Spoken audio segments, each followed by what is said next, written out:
So maybe it's time to start our public lecture. So hello everyone. So welcome to attend our Create public lecture tonight as part of the University AI and Data Science Festival. So my name is Holly. I'm a lecturer in Law and Technology at Grace Center, School of Law and University of Glasgow. I'm also the program co-convener for our brand new tech law program, the LM in Technology Law and Regulation, together with my colleague Alini. Today it's my honor to welcome you and also for having our distinguished speaker, Monica. So for those of you who are not very familiar with CREATE, so CREATE is the acronym for Creativity, Regulation, Enterprises, and Technology. So we found in 2012 as the Center for Corporate Law in the creative economy. So we believe we are the only, UK National Research Center jointly funded by three different research councils: the AHRC, the Art and Humanity, ESRC, the Economic and Social Science, and also the EPSRC, the Engineering and Physics. So following that, in 2024, actually, we are recognized as the UK research infrastructure, and we have opportunity to relaunch following receiving the major 1 million fundings from the AHRC infrastructure award. So now, CREATE not only anchored in corporate law, but also we anchor in information technology law and also computation law. So to signal, we relaunched CREATE. So we actually developed this brand new LLM master program in technology law and regulation. So as we already see, after ChatGPT goes viral, actually the information technology already changed our daily life rapidly. So this also raises a lot of certain concerns, especially from legal and also regulatory perspective. To design this program, we hope to equip our students with both interdisciplinary expertise in both law and technology, so they have more ability to critical assess and also address this emerging challenge in the rapid field. So actually, we do develop some innovative courses such as the AI law. So we try to provide both technological and also the legal understandings in AI.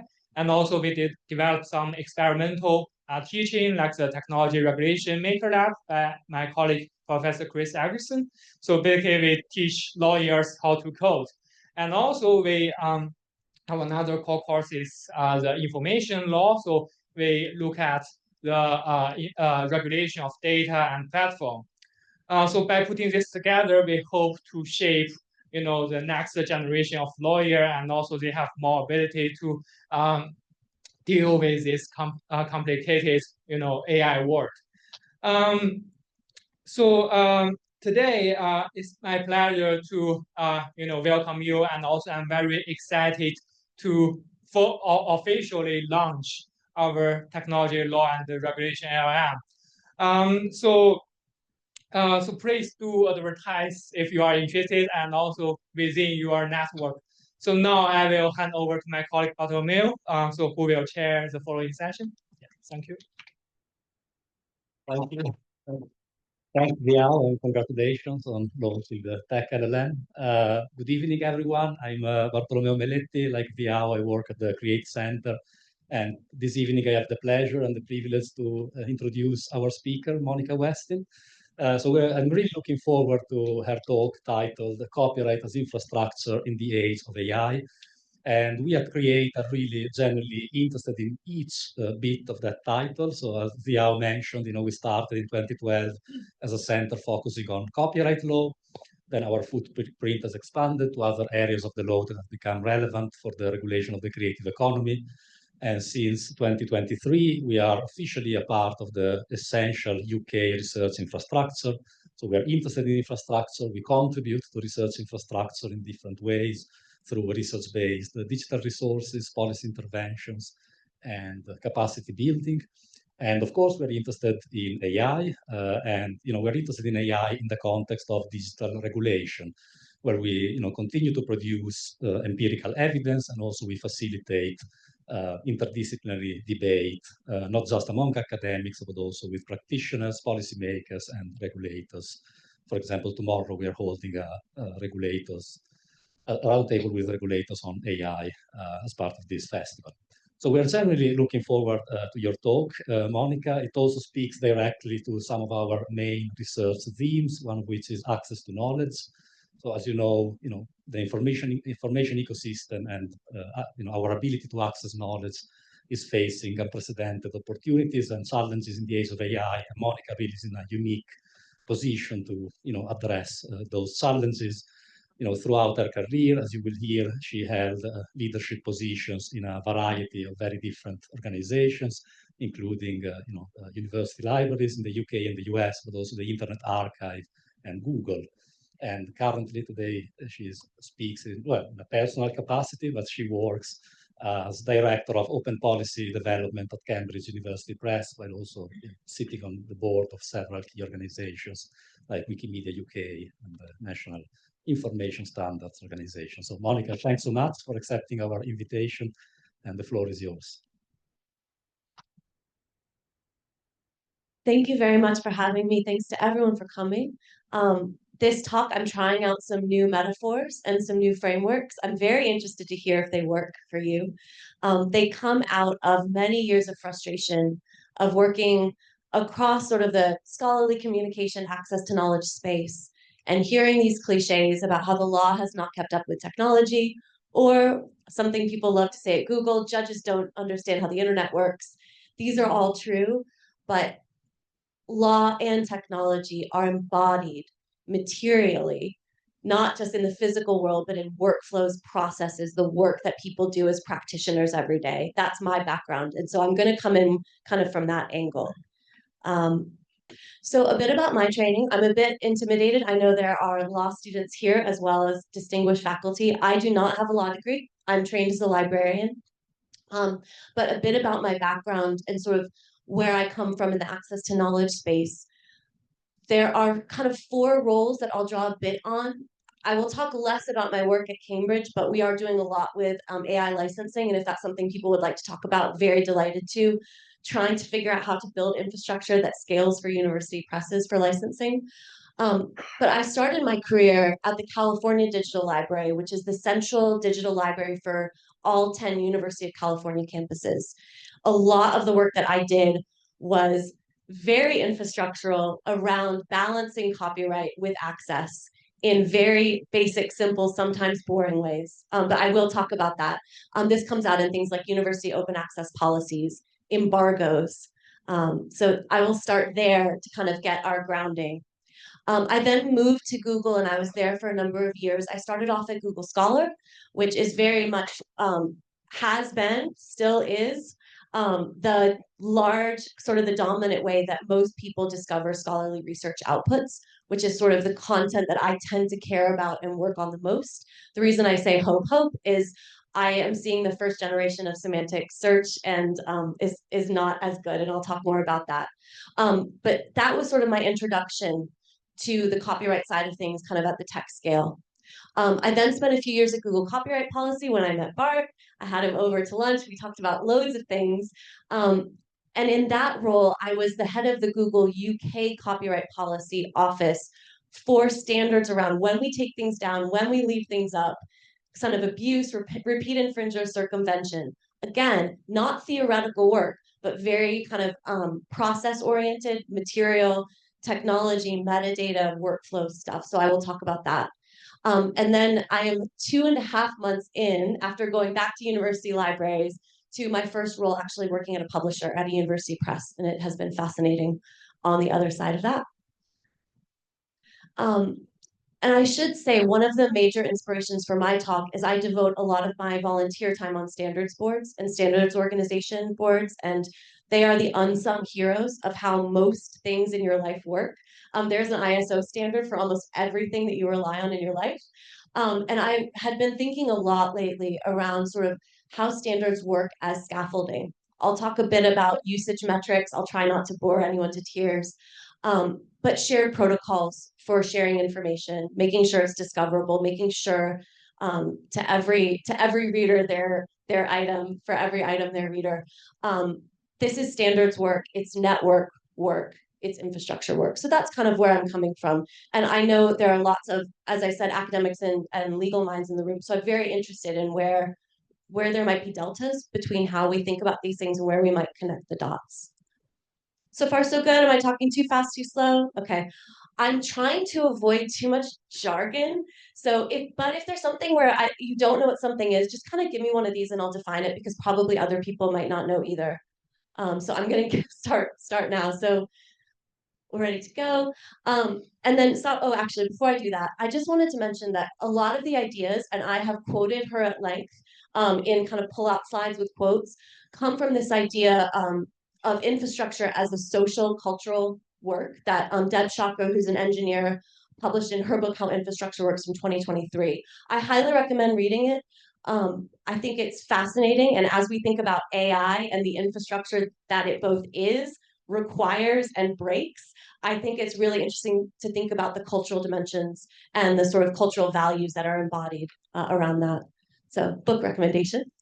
And then, of course, what is infrastructure? Before I kind of launch into it, the definition that I always grew up thinking was, it's the stuff that you don't notice that just makes things work until they don't. That's probably a lot of us in this room can relate to that. I see some people in the back who definitely work on infrastructure. But for purposes of this talk, I'll just be focusing on physical organizational structures for the operation of society. And the 2 points that are really important here is these are collective and they're shaped by cultural norms and values. Those 2 bits are very, very important. It's where I'm hoping to get to in some of the arguments that I'm making. And then, of course, there's a disclaimer, because copyright is not infrastructure. Copyright is intellectual property law. And before we go any further with kind of me starting to trot out my metaphors, which I think might be helpful, just to say, copyright is not a utility. It's exclusionary. The scarcity is invented. It is not real scarcity. It is scarcity by design. And it doesn't get used up. I mean, I guess first sale doctrine, maybe in the US, but there are ways where it doesn't work. But the reason that I wanted to talk about it tonight, and I will explain the shipping containers, not until probably frustratingly late in the talk, but I bet you already have a sense of those. But the reason why I'm using infrastructure is it gets at 3 bits, which I think I don't hear people talk about enough with kind of AI, copyright, tech, and law in general. One is a coordination lens. How do things flow? How does access flow? How do we coordinate across systems, particularly in the national and international sense? And I'll talk a lot about my experience with that. Standards and interoperability. A lot of, well, I won't editorialize too much, but a lot of kind of legal frameworks that we're seeing pop up around AI, there's very little about standards and interoperability, which is feasible, easy to comply with. And then finally, thinking about infrastructure allows us to think about cost allocation. And I'm now working at a publisher. There'll be people here who've worked in media.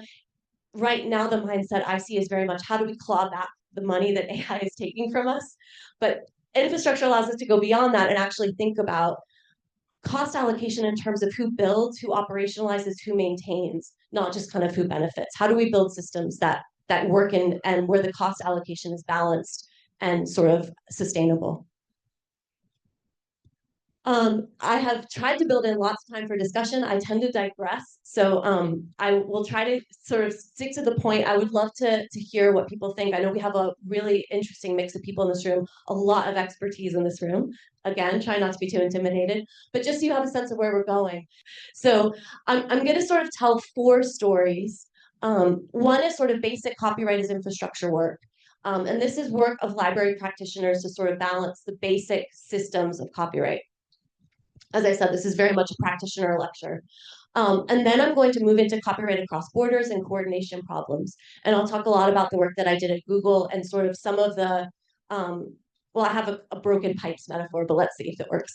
And then, of course, copyright in the age of Gen AI and sort of the failure of infrastructure. What happens when infrastructure doesn't just break, but actually it is circumvented to the point that it is relying on something which it then like removes from existence. So I'm quite interested in that. And actually Deb Chakra has some things to say about that. And then, of course, where do we go from here? I would love to have some discussion. All right, so I'm going to start by talking a bit about copyright work in libraries, both because it's where I started. I think it's some of the most basic practitioner copyright work, but it gets at a lot of the issues that I'll sort of build on throughout the talk. Things will get more complex as we go along. So I started my career, as I said, at the California Digital Library, where I worked largely on copyright.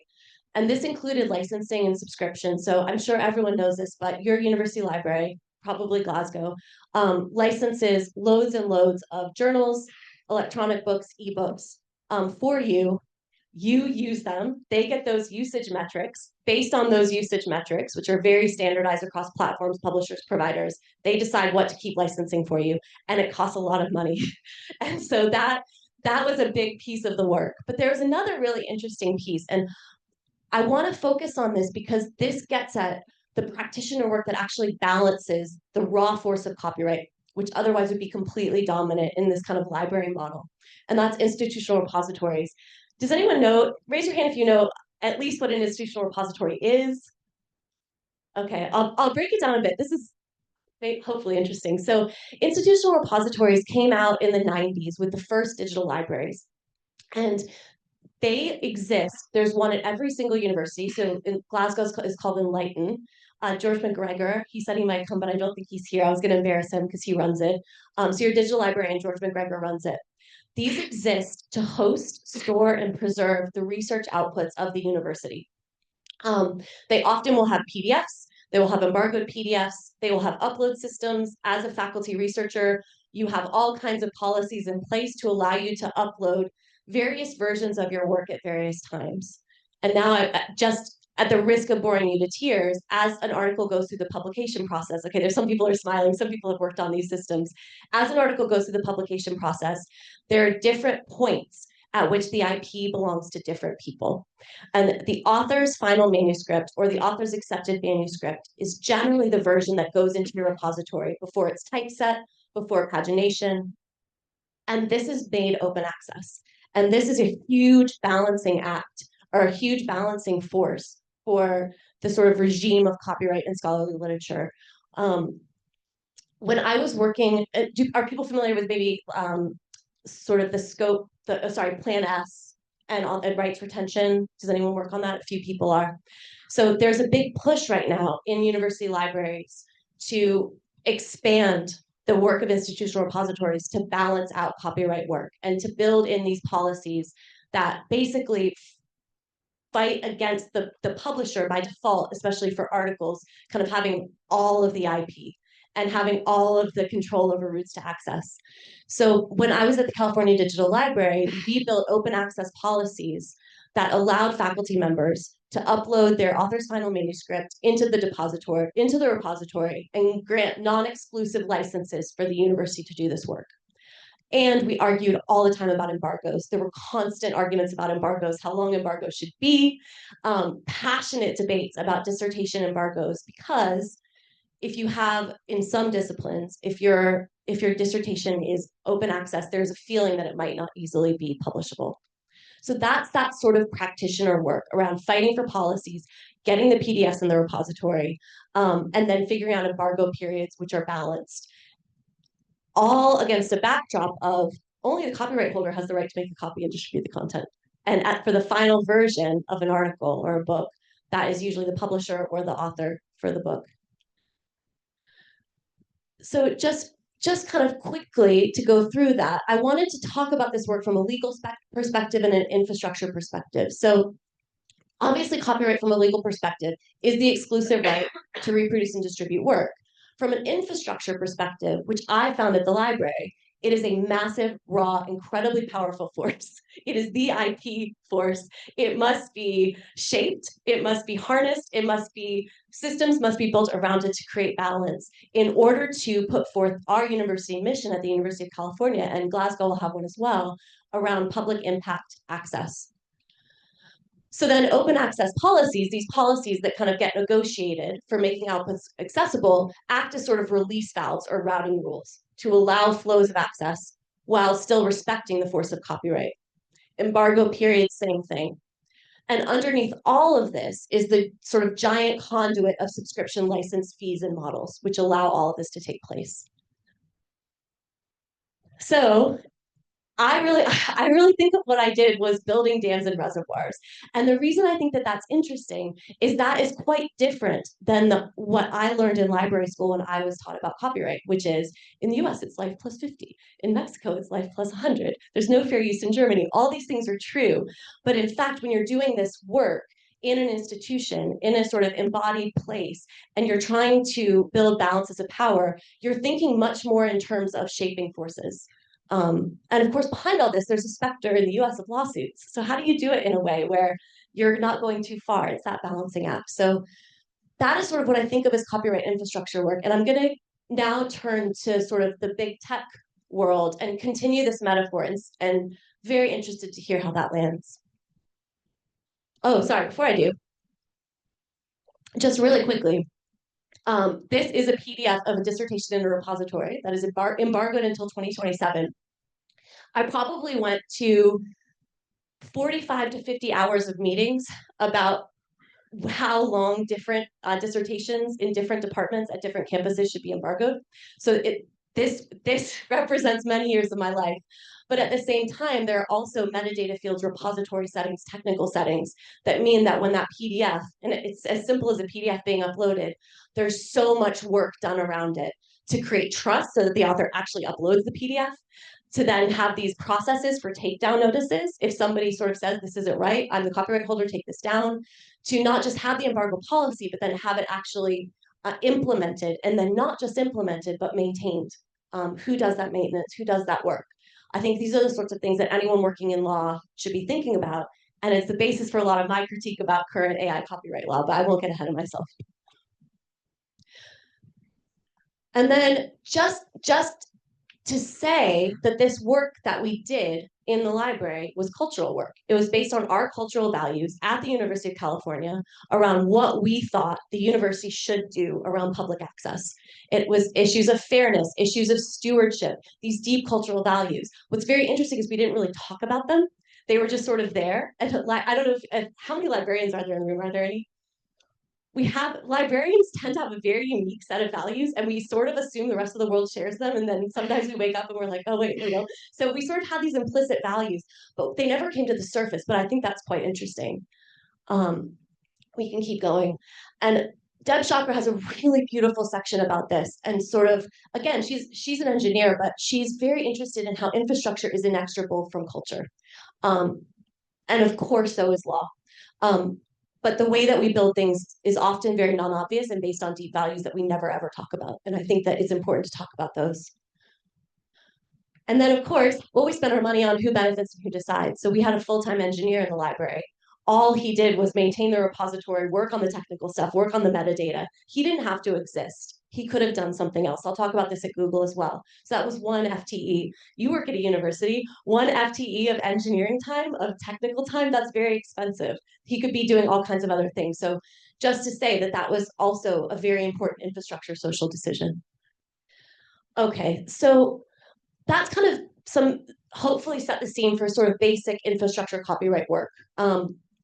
I want to zoom out a bit now and talk about the global coordination problem and some of the stuff that I saw at Google as a practitioner. So I worked for a few years as the head of UK Google copyright policy at legal content policies and standards in trust and safety at Google. And I have lots to say about why copyright was included in trust and safety, but we can talk about that. We should probably stop recording. Oh, and also just to say, these represent my views and not any of my employers, but you probably figured that out by now. I will add a slide saying that. And what we did is we focused on policies for copyright takedowns. When we would push back, and when we would cite things like fair use, we developed internal public interest frameworks for when things like censorship around really important political figures might come into play, and it might cause a pushback. And abuse, repeat infringer policies. What I said earlier about sort of the social elements of this work, these roles did not need to exist. So to be compliant with DMCA, Google just had to take everything down that they were told to take down, let counter notice. Does everyone know how copyright takedown and counter notice works? I'll just really quickly go through it. So I have a whole section about this, but basically at Google and most of the tech platforms, we pretended that the whole world was the United States. So we used the DMCA, or the Digital Millennial Copyright Act, which is from 1998. It's an incredibly brilliant, actually, piece of law that says if any platform or internet service provider has a third party, has sort of I'm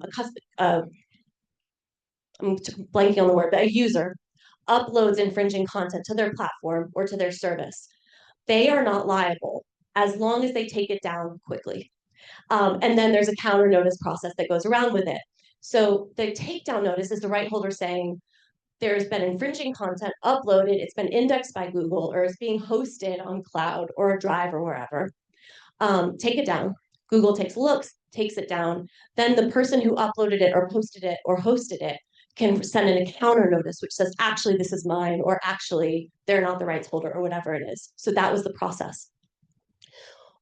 And again, I don't want to sound like a company man at Google, but these jobs that I had didn't need to exist. We could have just like complied with that, let it go, but we built out all this extra work, all this cultural, social work. And I'm not saying it was all positive, but we had ideas about fair use, we had ideas about public interest, we had ideas about when we should push back, which of course made better products, but was also very embodied in those roles. We dealt with court orders. I will give an example of that. And we obviously, we can talk about this, I don't know, the specter of upload filters I put here. There was always sort of this idea of being told not just to take down, but keep down and prevent things from being re-uploaded, which is of course a huge conversation with European copyright law. Just a few issues around this. So fair use, fair dealing, these are specific exceptions for when people can use copyrighted material. So only the copyright holder can usually reproduce and distribute a work. In some cases, say teaching, education, criticism, or satire, short bits of it can be used under certain circumstances, and there are rules around that. Not every country has fair use, fair dealing, but lots of times we pretend that it's universal.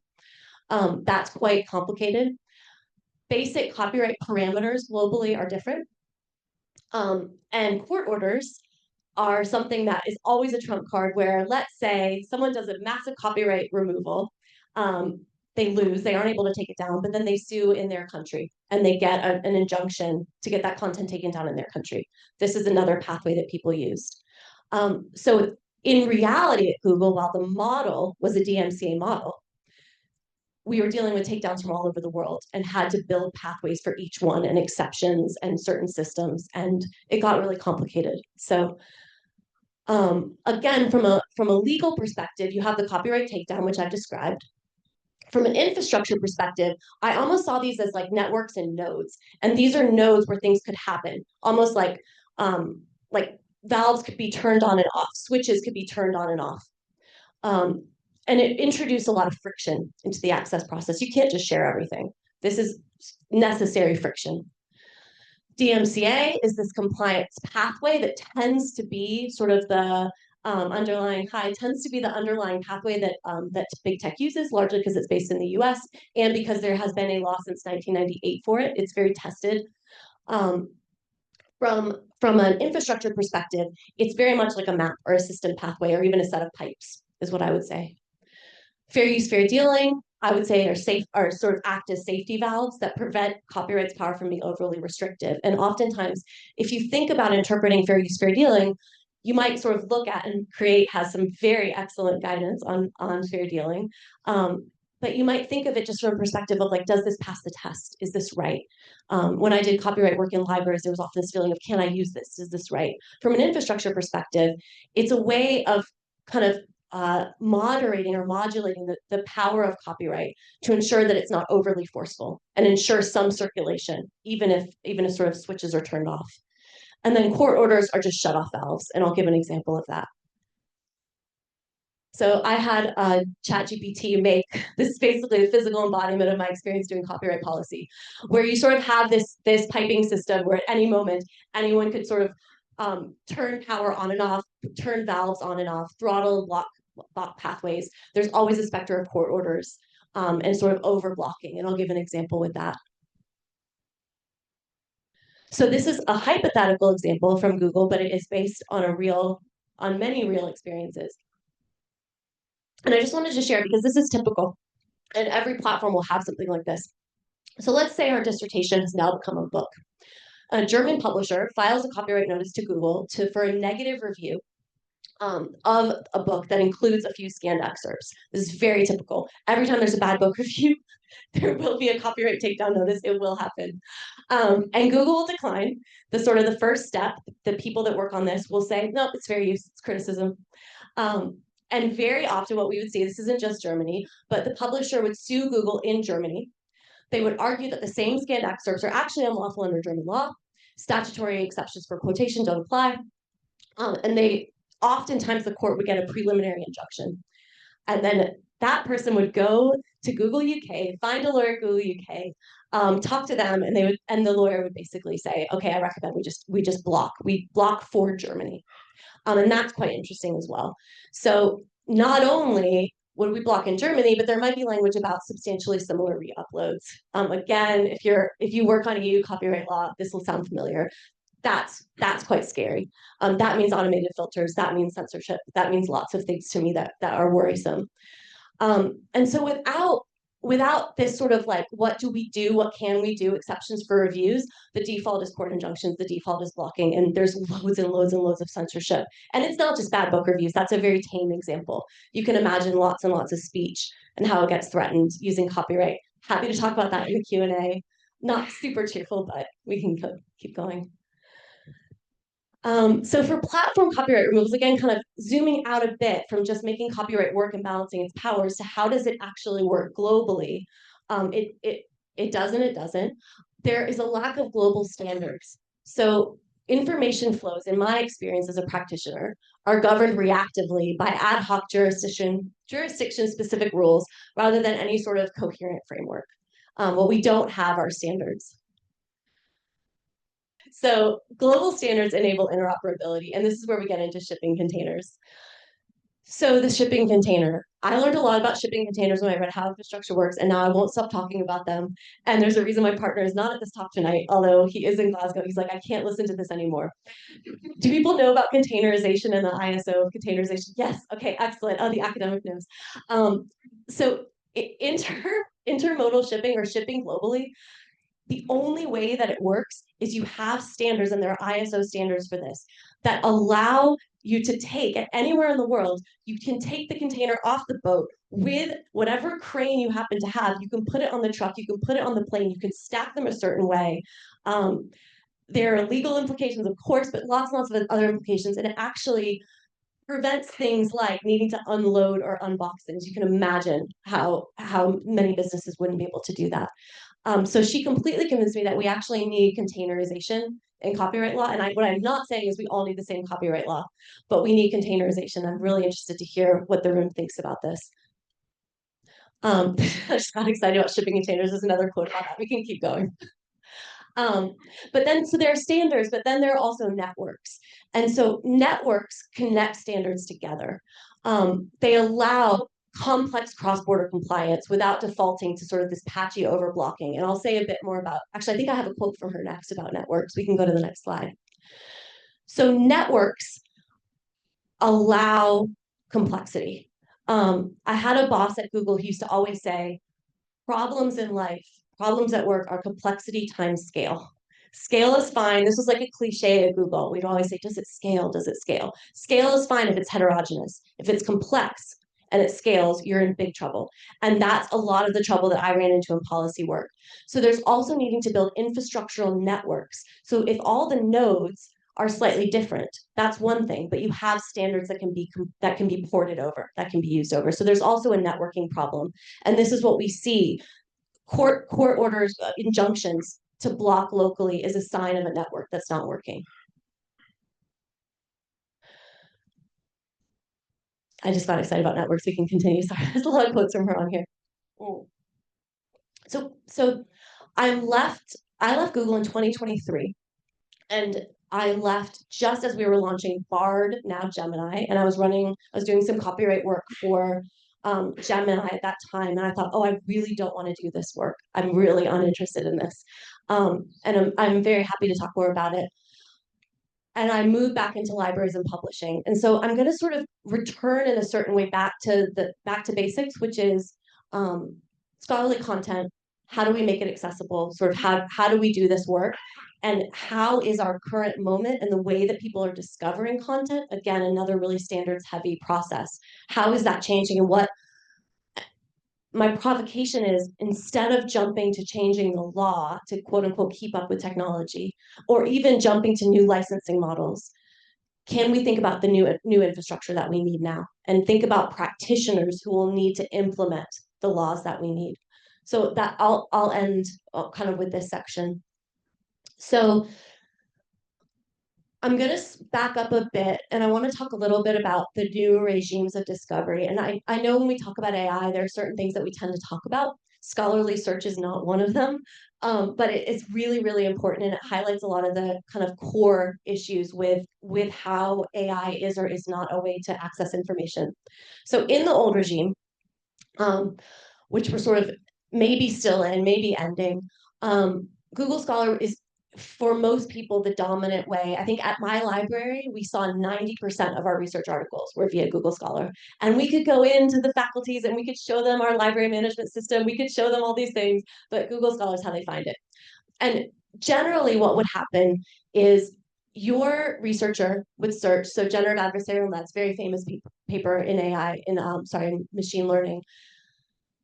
Because of their IP, they would on campus, or if they took their laptop home off campus, or because of their logins and all of this other infrastructural work that the library does, the user would actually be the person who the library has licensed the content for would go from Google Scholar to the full text of the article.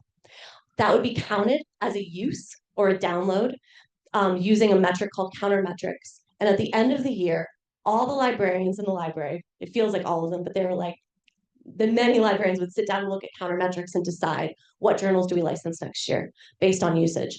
Meanwhile, the publishers are looking at all of their countermetrics and saying, what should we try to charge them for next year? So that's happening on the one side. Then we, of course, have citation chains, and we have links to the full text. So people are going from one article to what it is citing and what articles have cited it. So you have citation chaining, and you're able to get back to, ideally, kind of the primary source for any claim that's made in a paper. You can at least get to the data set, the underlying data set, or the papers it's building on, or the literature review.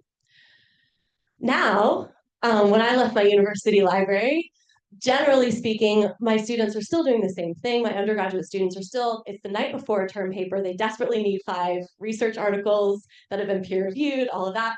But they're going to ChatGPT or whatever. And the problem with this is, first of all, there's often not a link to the full text. It makes things up. We know about that. It will point to the wrong full text. But even worse, it will let the student think, oh, now I understand the paper. I don't need to read the text. And that's a problem not just for blurring the meaning of the article itself.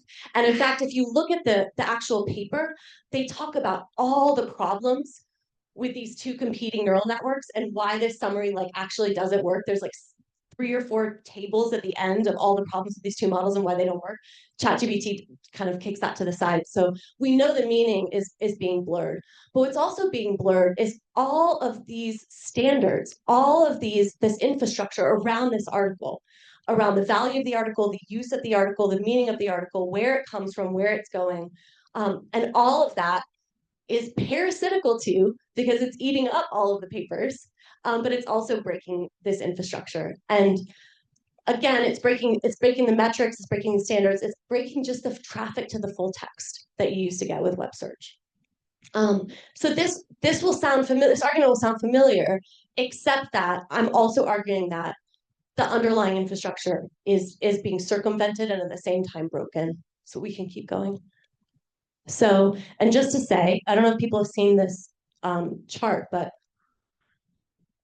the crawl to referral ratio, so this is for sort of Gen AI search, if you will, the ratio of pages crawled versus pages that are pointed to, where actually it would point an end user and say, actually, you should probably go to the source and look at this.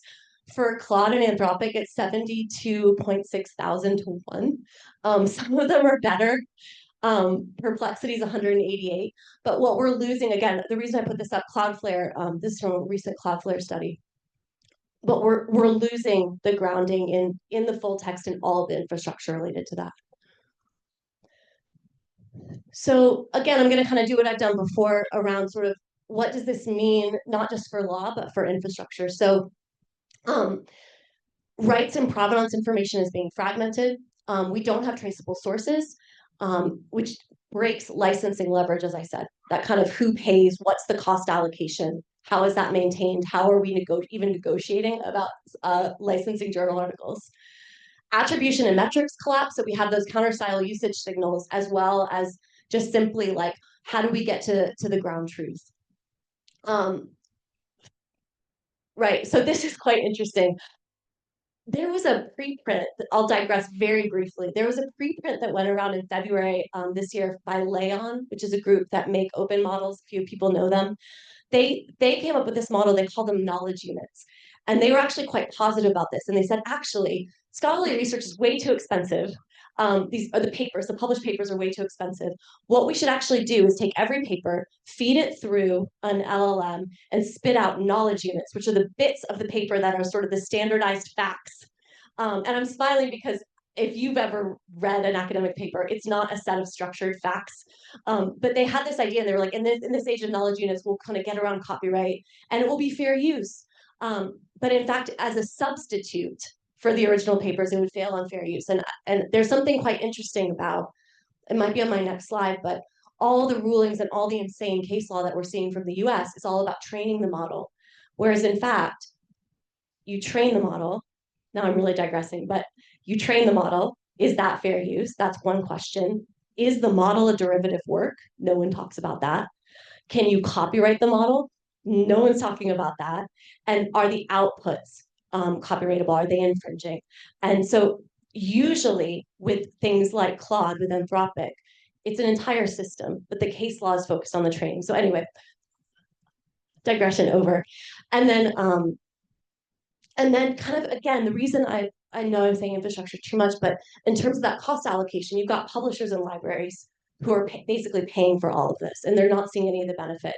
And this isn't sort of making a moral claim about who should pay, but if the people who are paying aren't seeing benefit, that's a really bad system. That will not last forever.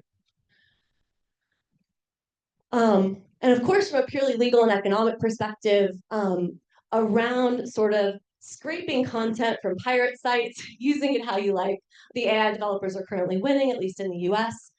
So I just have a bit, only because it's very new.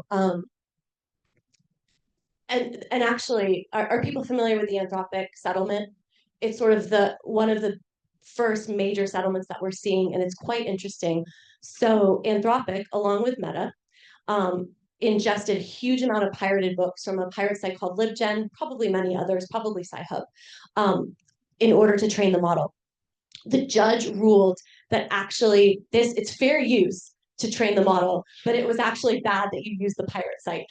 The judge for Meta said, not only is it fine that you trained it on these books, but it's also fine that you used a pirate site, which is, there are no words for that. But basically Anthropic said, okay, well, we'll settle. And we're going to settle with authors individually for these books. And the number that they pegged, and this is Dave Hansen from Authors Alliance analyzing this in a really interesting article, the statutory damage in the US for this is $150,000. Doesn't matter, you don't have to show damage, the statutory damage is $150,000. With their settlement, although it's $1.5 billion, it's $3,000 a book. So the 3,000 is now anchoring licensing deals and licensing models.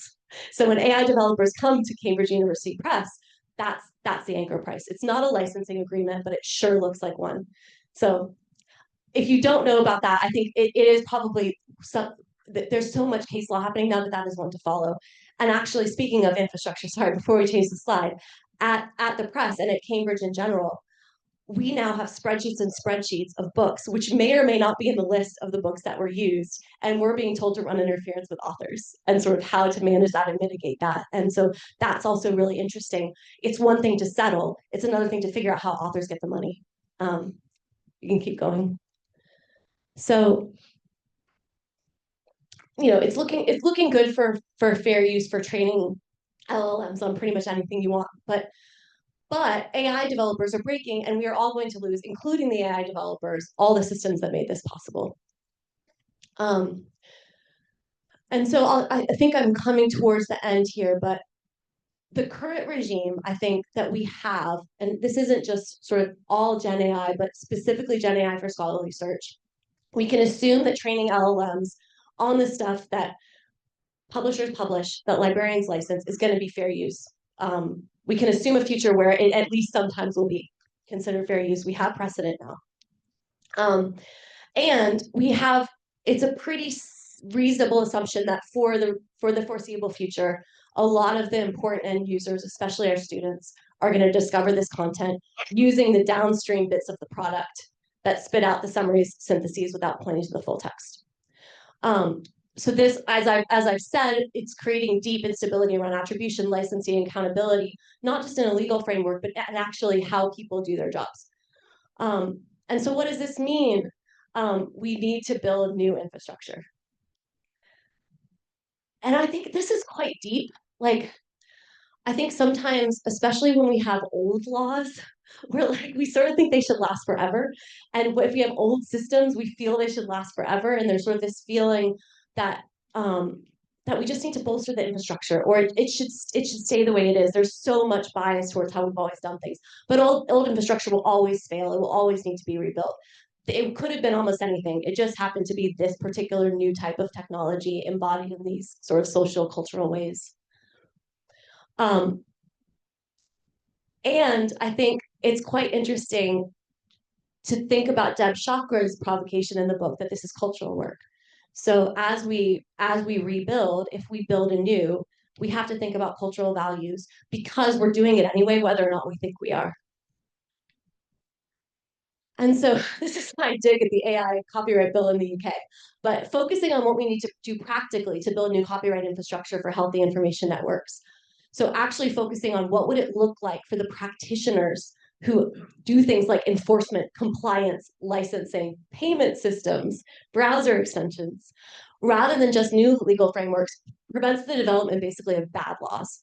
We're seeing bad laws being proposed that are unworkable at scale, that create economic harm rather than sustainable cost allocation, put undue burden on the wrong parts of the network. I think this is a really big one. Don't fit in with existing systems, no interoperability, and are difficult to enforce or comply with. So we can all think of bills that we've seen that do all of these things. And then I just grabbed this. I won't ask all these questions. And by the way, you'll get these slides after. I just need to add one that says this doesn't represent any of my employer's views. Then you'll send them out. But I actually looked up kind of questions that engineers ask themselves when they're building new infrastructure. And there are a couple of questions that I really liked. Whose cultural values did it represent? Of course, who did it benefit? I really like who bears the cost or risk, and how can cost allocation be made sustainable? And how do we prevent repeating old governance failures? So there are lots of questions, and I think that these are the questions that we should be asking ourselves. Also, what still works? What problems do we actually need to solve? Probably the old systems solve problems that are no longer relevant or less relevant now. So I think I'll end with sort of some quick thoughts on what an emergent future of copyright and licensing infrastructure would look like. What world do we want to build? And there's sort of a cliche that I'm seeing, but I'm going to do it anyway. People have been trotting out lately. There are possible futures we might get. There are probable futures we'll probably get, and then there are the futures that we actually want. And I think sometimes there's a lot of a feeling around this area that the future's already, the probable future that we think we're getting now is the one we're going to get, and we need to adjust to that rather than thinking about the future that we actually want. But I think it's important to remind ourselves that we have a lot of agency within this room. There's a lot of agency to do more than respond to the future that we think we're getting. And just a few, I mentioned before, what I'm not saying is we need one system. We do not and should not have one set of IP law or copyright law because we don't have one set of cultural norms. And all of the sort of political, representational, and harm problems that would go along with having one system are something that we want to avoid. And this is also something that Deb Chakra talks about with resilience versus optimization. And I think this is quite an interesting point because coming from the tech space, what we heard a lot about was optimization and streamlining and scale and kind of simplifying. But that's the opposite of resilience in these infrastructural, in kind of physical engineering systems that she works on. What you actually want is lots of redundancy so that if one bit of the system blows up or breaks or melts down, the system can still function. So it's sort of the opposite of one law to rule them all, or one process or one mindset to rule them all. And of course, the world is going to keep changing and it's going to keep becoming, people love when I say like, this is as stable as the world will ever be in our lifetimes, but I really do believe that, and I'm an optimist, but I do think things are going to get less stable in a lot of ways. And so we also need systems, and Deb Chakra, I say Deb like I know her, Deb talks about this, in that we need to design for resilience in an increasingly chaotic environment. And that means a lot more flexibility actually, and less rigidity, and less trying to create these like massive umbrella regulation systems from that kind of top-down control perspective. Some ideas I have, I would really like an interoperable global rights registry. I have so many ideas about what we could do if we had that. I would love to talk about that, but we don't have to if no one else wants to talk about that. I think one thing that's quite interesting around licensing models is the need for many people at nodes in the system, many librarians, publishers, authors, infrastructure providers, to have ongoing payments for AI licensing rather than big dumps of money every once in a while, which is quite interesting. What we've seen so far, particularly in scholarly publishing, publishers like Wiley make headlines because they get $40 million from OpenAI, boom. But actually what we're hearing more and more in the work that we're doing at Cambridge with other university presses is actually a few thousand a month coming in would go a long way. Can we build a system for that? We don't have it yet, but groups like Cloudflare and other kind of similar platform providers are thinking about how that would work. Again, that's not law, that's just practical. What would allow them to actually do this work? Content routing, protocols, of course. And then, I don't know, I'm a real cookie token girl. I think like if we can get some attribution tokens into these systems, that's a pretty lightweight way to track things. Even if these AI developers have no incentive to point out from their walled garden to the full text, if we can get some attribution tokens into our licensing models, which I haven't seen a lot of people do yet, we kind of get a picture of what these flows look like. That's it. There's my gifts at the end. The other one got covered. I hope was that too long? Do we have time to talk? Okay.